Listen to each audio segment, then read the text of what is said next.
आप सभी को मेरा नमस्कार। जैसा कि मैंने बताया था कि जो भी भर्ती अभी आई है टीजीटी पीजीटी का, तो मैंने आपसे कमिटमेंट किया था कि मैथमेटिक्स के चैप्टर वाइज कुछ वेटेज के बारे में डिस्कशन करेंगे। ये डिस्कशन इसलिए इम्पोर्टेंट हो जाता है और दूसरी चीज़ ये है कि थोड़ा आपको पढ़ने का तरीका थोड़ा सा पता चलना चाहिए। हो सकता है आपने किया हो, मैं मना नहीं कर रहा, और सबका अपना अपना एनालिसिस होता है। तो मैं उन सभी लोगों के लिए बताना चाहता हूँ जिनको थोड़ा लग रहा हो कॉन्फिडेंस वीक हो, उनके लिए। जो लोग ओवर इंटेलिजेंट हैं चाहे इंटेलिजेंट हैं उनके लिए क्षमा चाहता हूँ, हो सकता है वो मेरे से बेहतर हों, तो मैं उनके लिए प्लीज़ ये वीडियो नहीं बना रहा हूँ। तो रिक्वेस्ट है, जिनको ज़रूरत है आप ज़रूर शेयर करिएगा अगर आपकी इच्छा हो तो। बाकी ऐसा कुछ नहीं है। तो सिर्फ मैथमेटिक्स के बारे में आज बात करेंगे कि जो टीजीटी का जो पेपर हुआ था उसके बारे में बात करेंगे कि अगर 16 का ले लीजिए, 13 का ले लीजिए और 21 का ले लीजिए, 3 पेपर का लगभग हमने एनालिसिस किया है। तो शायद आपको ये तैयारी करने के लिए बेनिफिट मिल सके, इस बेसिस पे हम इसको बता रहे हैं।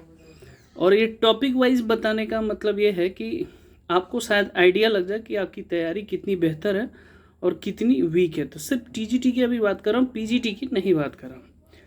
तो देखिए, जो जो मैंने एनालिसिस किया उसके बारे में बता, हो सकता है मैं गलत हूँ, मैं ये एग्री करता हूँ। तो जो लोगों को अगर गलत लग रहा हूँ तो सॉरी, आप कहीं और देख सकते हैं। सबसे पहला मैं अगर टॉपिक का डिस्कशन करूँगा तो वेक्टर और 3D अगर लीजिए, वेक्टर और 3D का जो कॉन्सेप्ट है वो काफ़ी अच्छा लेवल का है। तो देखा मैंने कि विद इन 3 ईयर का अगर देखें तो 11 से 12 क्वेश्चन के आसपास बन रहा है। आप लिखना चाहे तो लिख सकते हैं, कापी राइट डाउन कर लीजिएगा। तो मिनिमम 11 क्वेश्चन तो मान के चलिए इनका आ ही रहा है, वेक्टर और 3D अगर मिला लें दोनों का तो ठीक है, आता ही आता है। अब दूसरा टॉपिक बनता है क्वाड्रेटिक इक्वेशन। तो क्वाड्रेटिक इक्वेशन में क्या है कि नॉर्मली कई बार 4 क्वेश्चन आ जाते हैं, कई बार 3 ही आते हैं, कई बार 2 क्वेश्चन। इसमें क्वाड्रेटिक में क्या है कि जैसे कुछ रूट्स एपी में है, कुछ ज्योमेट्रिकल में है, इस तरह की चीज़ें इसमें कॉन्सेप्ट पे लगती हैं, बहुत सारी चीज़ें। तो क्वाड्रेटिक मतलब आपको डेप्थ नॉलेज में पढ़ना चाहिए।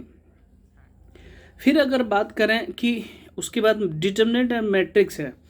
अगर डिटर्मिनेंट मैट्रिक्स की कॉन्सेप्ट वाइज देखें तो अगर 3 ईयर का देखें तो 6 क्वेश्चन के आसपास मिनिमम आ ही रहा है कि डिटर्मिनेंट मैट्रिक्स की। तो आप प्रॉपर्टी देख सकते हैं, मैट्रिक्स का प्रॉपर्टी, डिटर्मिनेंट ऑफ प्रॉपर्टी, ये देख सकते हैं सबसे। उसके बाद अगर मैंने वेटेज देखा है तो डिफरेंशियल इक्वेशन का, डिफरेंशियल इक्वेशन में बहुत ब्रॉड सिलेबस है। अगर अब देखें सिलेबस की बात करें तो उसमें क्या है कि डिफरेंशियल इक्वेशन में आपको हर तरह से मिलेगा, लीनियर हो जाएगा आपका, चाहे जनरल सोल्यूशन निकल सकता है, मतलब बहुत सारे टॉपिक हैं जिसमें जो अकॉर्डिंग टू सिलेबस आप देख सकते हैं। मैं केवल क्वेश्चन वाइज वेटेज बता रहा हूँ, पार्ट वाइज नहीं डिस्कशन कर रहा हूँ।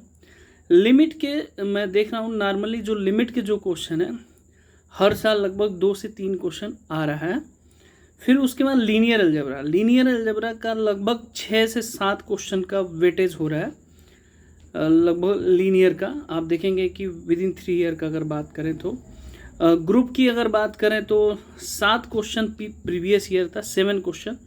तो ग्रुप थ्योरी भी आपको काफ़ी इंपॉर्टेंट रोल करता है। 7 क्वेश्चन मतलब काफ़ी चीज़ें हैं जिसका वो वेटेज कर रहा है।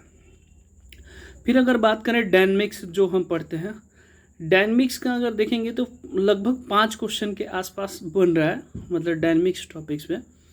ऐसे ही अगर फंक्शन की अगर टॉपिक की बात करें तो लगभग 5 क्वेश्चन यहाँ से भी बन रहा है फंक्शन में, कि कुछ कंटिन्यूअस है, कुछ डिफरेंशिएबल है, कुछ पीरियोडिक फंक्शन है, इस तरह की चीज़ें आपको पढ़ना है।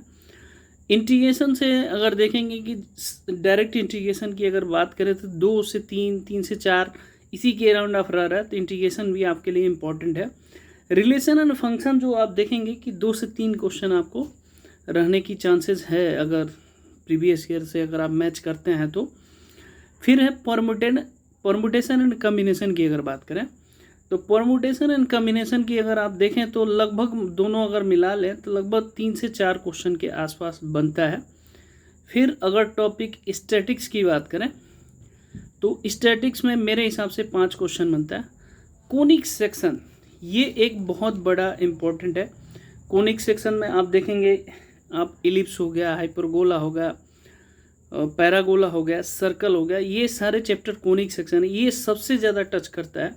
और मुझे लगता है कि ऑलमोस्ट कई बच्चों का ये वीक पोजीशन भी हो सकता है, बहुत लोगों का स्ट्रॉन्ग भी हो सकता है। मैंने देखा कि लगभग 12 से 13 क्वेश्चन कोनिक सेक्शन से आ रहा है, तो जो ये काफ़ी big weightage of the topic है। तो आप इसको तैयारी बहुत अच्छे से करिए, कॉन्सेप्चुअल वाइज करिए, चाहे जैसे भी करना चाहे कर सकते हैं, और बेहतर तरीके से करेंगे। देखिए करने के बाद ना प्रैक्टिस जब तक नहीं करेंगे, देखिए कॉन्सेप्ट का मतलब क्या होता है मैं आपको बता देता हूँ। नॉर्मली हम क्या होता है कि पढ़ते जाते हैं, जब क्वेश्चन आता है तो अटेम्प्ट करने में काफ़ी समस्याएं आती है। तो पढ़ने के बाद उसके क्वेश्चन ज़रूर करने की कोशिश करिए और खुद से रेज करिए। पढ़ने का जो बेहतर तरीका होता है, खुद से रेज करिए कि हम ये टॉपिक पढ़ रहे हैं कि इस पर क्या क्वेश्चन बन सकता है, क्या नहीं बन सकता है। ये आपके लिए सबसे बड़ा इम्पोर्टेंट रोल प्ले करता है, चाहे कोई भी आप बुक पढ़ते हो, चाहे कोई भी। फिर स्टेट लाइन अगर इसमें कंबाइन कर लेते हैं तो 5 से 6 क्वेश्चन, 6 से कभी 7 भी हो रखा है। तो स्टेट लाइन का लगभग आप देखेंगे 5 क्वेश्चन के आसपास आ रहा है। फिर इनवर्स ट्रिग्नोमेट्री का जैसे प्रीवियस ईयर 2 क्वेश्चन था, अगर नॉर्मली देखिए 2 से 3 इनवर्स ट्रिग्नोमेट्री, इससे ज़्यादा नहीं। बहुत लोग इनवर्स ट्रिग्नोमेट्री काफ़ी डेप्थ में पढ़ते हैं। डेप्थ में नहीं, जो पूछा गया है उसका लेवल देखेंगे काफ़ी सिंपल है, यानी कि बहुत लेंदी है। हाँ, ट्रिग्नोमेट्री का थोड़ा सा कॉन्सेप्चुअल है, उसका लगभग 5 क्वेश्चन के आसपास आपको दिखने को मिल रहा है। फिर अगर देखेंगे वेक्टर कैलकुलस का आपको उसमें देखेंगे 3 से 4 क्वेश्चन के आसपास रहने की चांसेस है। फिर है डेरिवेटिव की अगर बात करें 3 क्वेश्चन के आसपास। प्रोबेबिलिटी के अगर देखेंगे 3 क्वेश्चन। सीरीज का जो क्वेश्चन है वो कंबाइन होता है। अगर सीरीज का देखेंगे, सीरीज में एपी हो गया, जीपी हो गया, एचपी हो गया, तो आई थिंक 5 क्वेश्चन के आसपास ये इंटरलिंक करता है अगर आप देखेंगे तो। फिर डिफरेंशिएबल अगर कहें तो उसके भी क्वेश्चन है, लगभग 3 से 4 क्वेश्चन आ रहा है। ऐसे ही बाइनोमियल थ्योरम का अगर देखेंगे कि 2 से 3 क्वेश्चन है। कॉम्प्लेक्स नंबर की अगर बात करें से 4 से 5 क्वेश्चन आ रहा है नॉर्मली, और लॉगरिथम के 1 क्वेश्चन है।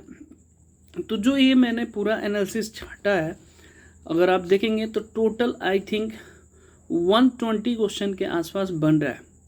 5 क्वेश्चन मिसलेनियस का भी ऊपर कभी नीचे बनेगा। तो ये मेरा ओवरऑल बनाने का मतलब क्या है, इससे क्या होगा कि आप टॉपिक वाइज डिस्कशन कर सकते हैं, टॉपिक वाइज पढ़ सकते हैं, और जो चाहे वो कर सकते हैं।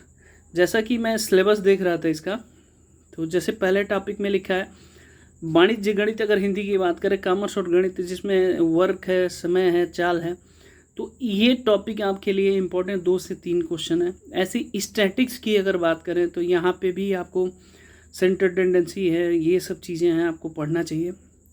बीज गणित की बात करें तो लगभग सबका ये अगर अलजेब्रा की बात करें तो लगभग सबको आता ही आता है। डिटर्मिनेंट और जो सारणिक दे रखा है डिटर्मिनेंट मैट्रिक्स, उसमें काफ़ी चीज़ें लेंदी है।